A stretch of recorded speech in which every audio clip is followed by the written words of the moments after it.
ভালো মেয়ে যে কখনো কোনোদিন প্রেম করে নাই, পার্কে যায় নাই, মেসেঞ্জারের ইটিস পিটিস করে এরকম মেয়ে পাওয়া, এটা একটা রেয়ার, একদম না পাওয়ার মতোই বিষয় হয়ে গিয়েছে বাংলাদেশে। বলতে গেলে পাওয়া যাবে, কিন্তু आपको बहुत दौड़ना पड़ेगा, बहुत ट्राई करना पड़ेगा मेरे दोस्त। এটা এত সহজ না।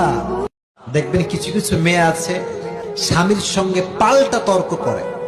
স্বামী বলে যে তোকে বিয়ে করে আমি ঠকে গেছি, আর বউ কয় তোরে আমি বলে বিয়ে করছি, অন্য কেউ হলো জুতার বাড়ি মারত। মেয়েরা খুবই চালাক, জাতে মাতাল তালে ঠিক। যখন তোমার সাথে রিলেশনশিপ করবে, doesn't matter whether you have money or not, টাকা আছে কিনা দেখবে না প্রেমের সময়, বাট যখন বিয়ের টাইম আসবে মেয়ে কিন্তু টাকলা হলেও টাকাওয়ালাকেও বিয়ে করবে। এই জন্য সময় থাকতে নিজের যৌবনকে মূল্যায়ন করো। হাদিসে এসেছে যৌবনের মূল্যায়ন করতে হবে, অবসর সময়কে মূল্যায়ন করতে হবে ব্যস্ত হওয়ার আগে।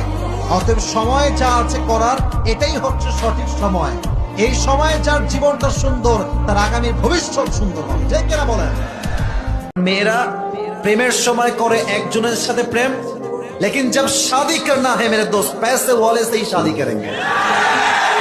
এখন টাকাওয়ালা যে তার মাথায় চুল আছে কিনা, that's not a big issue. হ্যাঁ, তো মেয়েকে যদি বলেন যে আয় হায় হায় এ আপনি क्या कर लिया, হ্যাঁ বাবার চাইতে 8 বছরে বুড়াকে বিয়ে করলেন।